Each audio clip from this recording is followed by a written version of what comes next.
Hey. Time for the out of this world story from our space. Exercising can do wonders for not just our physical health, but our mental health. When we look good, we feel good. And after a long, hard day, sometimes we're leaning to blow off some steam at the gym. Today on our space, that's not the only thing this cheating spouse can blow. Wife cheats on me with her yoga teacher, claims it to be a therapy. I'm 35 male and was married to my ex-wife, April, 29 female, for 3 years before she broke all her promises and cheated on me. My wife and I used to be two lovebirds, and it still surprises me that I have to share my story on this platform. The first time I met my April was at a fancy dinner party one of my friends hosted. He and his wife had been trying to have a child for 11 years but couldn't. So when his wife finally got pregnant, he invited his close friends to come and party and celebrate with him. This was where I met April. She was a close friend of my friend's wife, and we chatted and got along well during the party. Coincidentally, when I got home that evening as I was scrolling through my Facebook feed, April's picture popped up on my People You May Know notification, and I considered that as a sign from the universe. I reached out to her, we talked, and we fixed a date to get to know each other. Eventually, the first date led to more dates and a relationship. Then we married.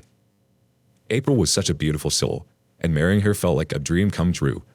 She was perfect for me, and she was a very hard-working woman. She worked as a marketer, and I worked in a furniture shop as a carpenter. April was calm, peaceful, and much of an introvert. I was the extrovert, and we complemented each other. We never had an issue we could not resolve for the first 2 years of our marriage, but this changed in the third year.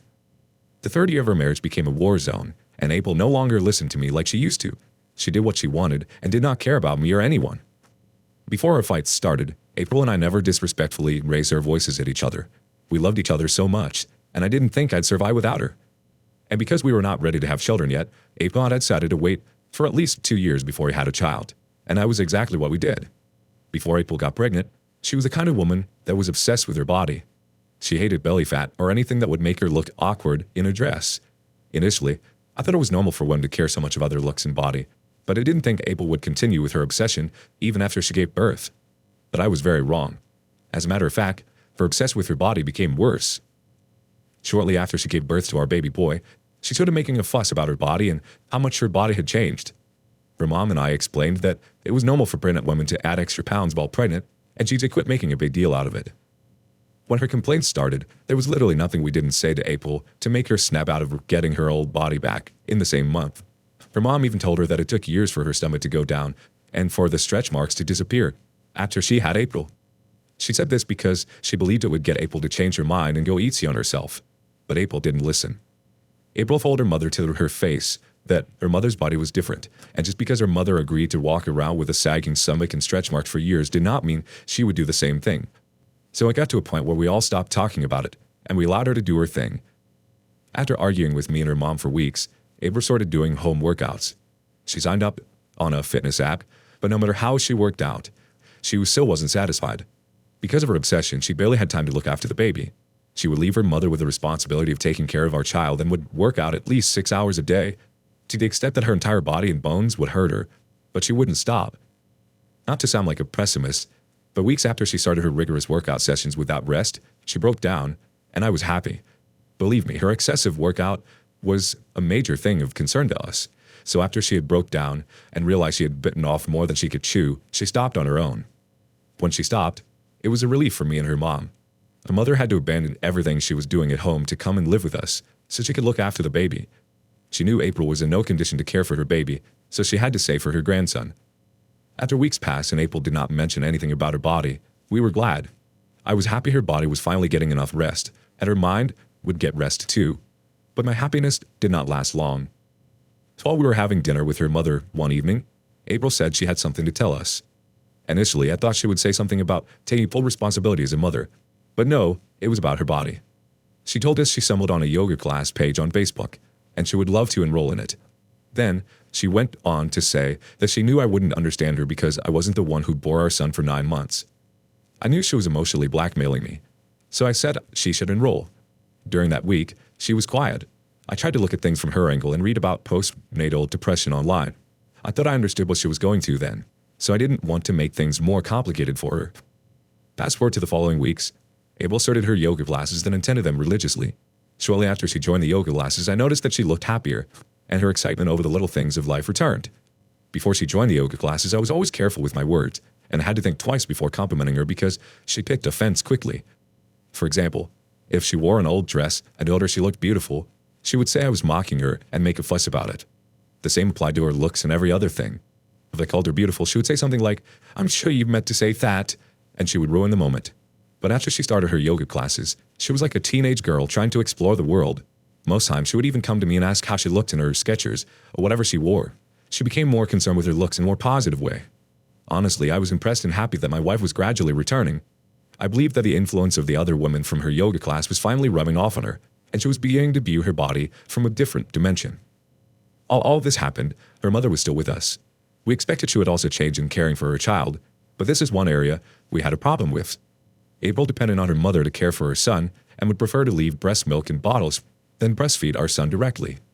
As if that wasn't enough, she moved from attending her yoga classes once a day to twice a day. When this happened, I complained to her that yoga classes were taking all her time and she no longer spent time with us, her family, like she used to.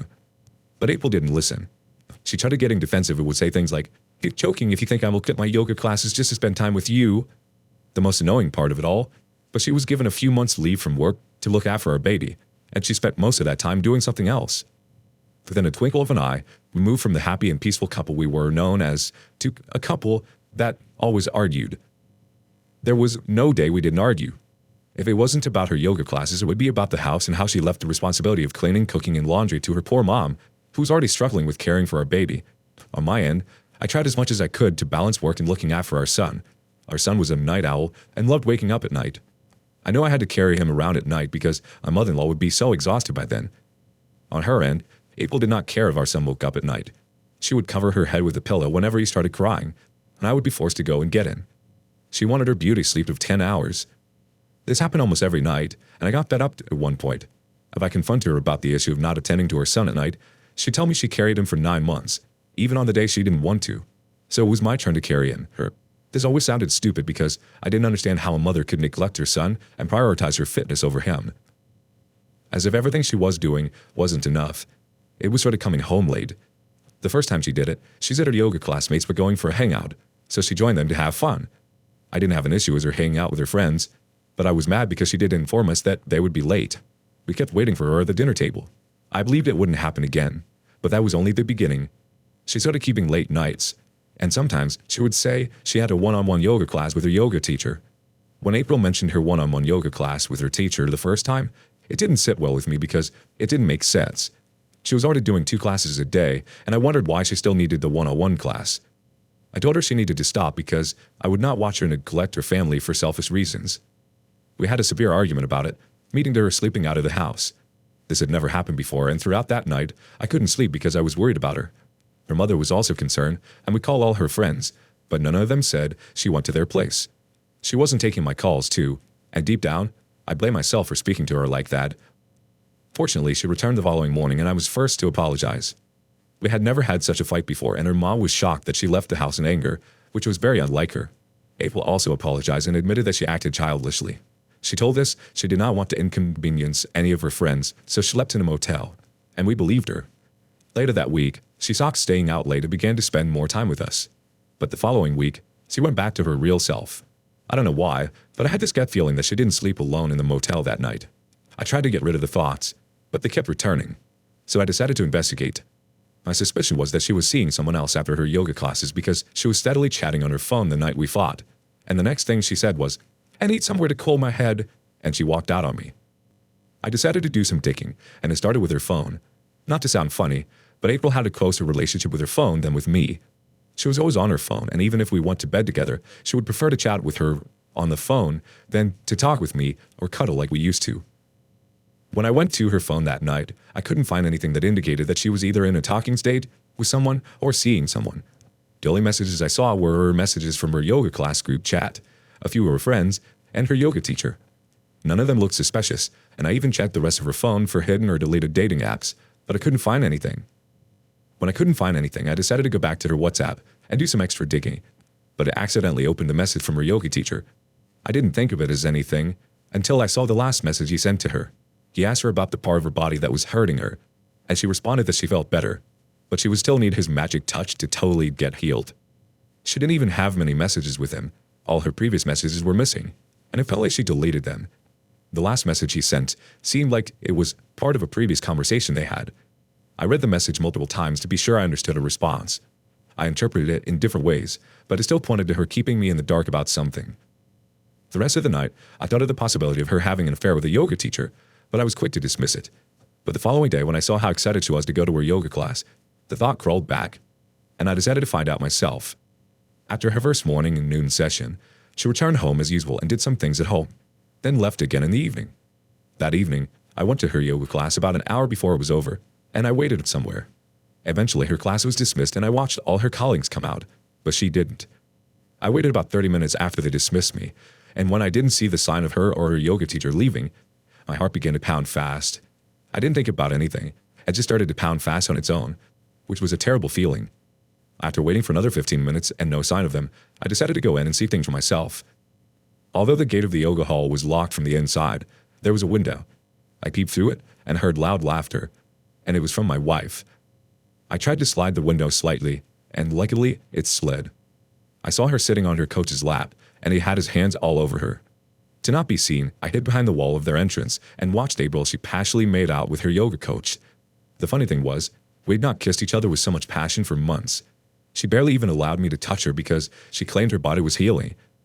After about 3 minutes of watching them, I took out my phone and carefully recorded them. She looked so happy with him and it hurt me. Their kiss lasted for minutes, and after that, she took off her top, and he started touching and kissing her body. At that point, I could not watch them anymore, so I turned around and left. I went home and waited for her to return, and she returned an hour later. To confirm if she had been lying to me, I asked her where she had been because she was almost 2 hours late. She told me she went out with her colleagues and even returned home earlier than some of them. By this, she meant that some of her colleagues were still hanging out. I couldn't even say anything. I just looked at her and walked away. I thought of the perfect way of confronting and exposing her, and public humiliation came to mind. I was so hurt and heartbroken, and even my mother-in-law noticed something was wrong. The next day, after April went for her usual morning yoga sessions, I gave her a surprise visit about an hour later. When I got there, I went with a bouquet of flowers and the recording. I wanted it to look like a romantic humiliation. So I gave her the flowers first and asked her yoga teacher if I could project something special for April. I told him I wanted to appreciate her and that I had not been appreciating her enough as her husband, and he agreed. The great part was her colleagues were there, and they were all excited for April. I was equally excited too, so I played the recording, and as soon as it started, everyone gasped in shock. As soon as April saw it, she started yelling at me that it was not what it looks like. It was therapy. Well, she shut up when the video got to the part she took off her top and her yoga teacher kissed and played with her body. Her colleagues started murmuring, and when I asked them if it looked like it was therapy to all of them, they screamed, "No!" and started calling her names. April was so embarrassed that she didn't even know what to say. When I left, her yoga teacher was busy explaining to his students, and I loved how angry they were. When I got home, I played the same video for her mom, as she was livid. Then I moved April's things to the front porch. Although her mom was angry and mad, she tried to beg on her daughter's behalf, and I told her she would have to leave if she tried to talk about April again.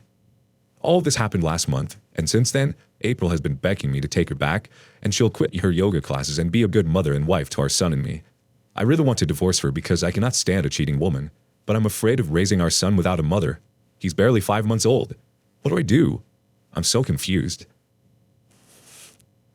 By the sound of it, OP, your child has already been living without his mother. I'm not sure he'll notice anything too different now. And it sounds like you've certainly learned to take care of him without her already. Why would you want to stay with someone who doesn't show you or your family the love and respect that you all deserve? She doesn't sound fit to be a mother, and frankly, I'm not sure she's interested in being a mother. She seems quite self-centered. Update 1. Hello everyone. Thank you for your comments. I did as you all advised. For those asking if I didn't see any signs that April was cheating on me, the truth is I didn't. I so occupied with working hard and caring for her home that I didn't notice. Besides, it is unimaginable to think that a woman who had delivered a baby 5 months ago would cheat. If it weren't for the night she slept out of the house and returned all happy in the morning, I wouldn't have known she was cheating on me. It still shocks me that after all my sacrifices for her, she could cheat on me like that. Most of you are right. She wouldn't decide to change if she wasn't caught. She would keep messing around with him, and who knows? She would have brought home his pregnancy. Someone here commented that I should do a paternity test on her son, and I did that. We are a match, and I'm so relieved he's mine. Last week, April came to my house again to beg me. She looked miserable and said I was tormenting her by keeping her son away from her. It's funny how she suddenly remembered that she had a son. All those months, she neglected him and only breastfed him the week and the week after he was born. Yet, she could take off her clothes to let her yoga teacher suck and play with her body. When she realized that her pleas were falling on deaf ears, she tried to beg her mother to talk to me, but that didn't work too. Speaking of her mom, I can't begin to explain how supportive her mother has been. After the last time I asked her if she would beg on April's behalf if I were her son, she stopped begging and has been looking after her grandson. The thing now is, April is mad at her mother for taking my side and not hers. And the last time she came, she made a scene and said her mother ruined her marriage. She said her mother should never have come to help with the baby because she snatched me from her. How dumb. After that day, she disappeared for a while and did not call me or show up at the house. But after she got served 4 days ago, she came back. She said I was wicked to divorce her because she cheated on me once. She even said that other women she knew had cheated 2 or 3 times on their husbands, but they always worked things out. I didn't know what to say to her, so I let her rant until she was tired. She started abusing her mother when she was tired of yelling my name and making a scene. She called her mother all sorts of names and said her mother and I were having an affair and that her mother was shameless to snatch her daughter's husband. Her mother was so disappointed when she heard that, and out of anger, she confronted her daughter, and April assaulted her mother. It got so bad that the neighbors had to come out, and we had to call the police on her. Our court hearing is next week, and I will make another update as soon as our divorce is finalized. Meanwhile, I got a restraining order for April. Whether her mom is at my house or not, she has no right to show up. I think your mother was really stepping up to be the mother that your son never really had, and I think April sees that and maybe feels somewhat guilty about that. She's angry that her mom is doing what she can, and then again, maybe can't is the wrong word. I don't think April is remotely interested in taking care of her own child, but on the other hand, this all might be just some sort of mental illness that April is suffering from. It's very common. Update 2. Hello everyone. I come bearing good news. So April and I are officially divorced, and I won custody of our child. As some of you suggested, I asked her mother to go, and I hired a live-in nanny. The sweetest part is that April will also be paying child support and will only see the baby on weekends. Our case was tough, but seeing that she never cared about her baby, I couldn't let her take my son away from me. After we finished the divorce case, she hasn't stopped calling me and has been sending messages on Facebook. I even had to block her, but she won't stop. She keeps opening new accounts and sending messages requests. In the second to the last one she sent, she said it was my fault that she cheated on me. She said I treated her like trash and did not appreciate her body after she bore our son. That's a big lie. I tried to make her feel like I still loved her no matter how she looked. But she would take it as an insult every time I tried to compliment her. She went on to say that her yoga teacher made her feel loved and made her comfortable in her skin. Sincerely, it was really painful to read that. She was the one that was obsessed with her body and not me, but she twisted her words and made me look like I was forcing her to do those workouts. In the last message she sent, she begged me and said she regretted everything she did and would never do it again if I gave her another chance. I wasn't even surprised that she switched from being defensive to a meek lamb. I was forced to respond to that message, and I told her that we could never be together again, not in her dreams or reality. She has her yoga teacher now, and they can do all the therapy they want in the world. It still hurts that despite loving her so much and promising each other to do life together, she cheated on me for her own stupid and selfish reasons. Anyways, I'd rather be a single father forever than be married to a cheating whore. Thank you everyone for your comments. I wouldn't have done this without you, and because of you all, I didn't let my emotions take over my sense. I'm sorry, OP, but the sounds of it, you were being quite patient and supportive as she was battling her own demons. Maybe she's just projecting everything she felt about herself and her body on you and turning to cheating because of that? She had to find some sort of validation outside of your relationship. Moreover, I'm shocked she's actually interested in seeing her son on the weekends. I wonder if that will last. Thankfully, you have a great mother-in-law who is willing to step up and help you with your child. Keep your head up, OP. You did the right thing. What do you make of April's behavior? Share your thoughts in the comments below. Thank you for joining us today on Our Space. Be sure to like and subscribe and hit that notification bell so you don't miss out on the next video. Until next time.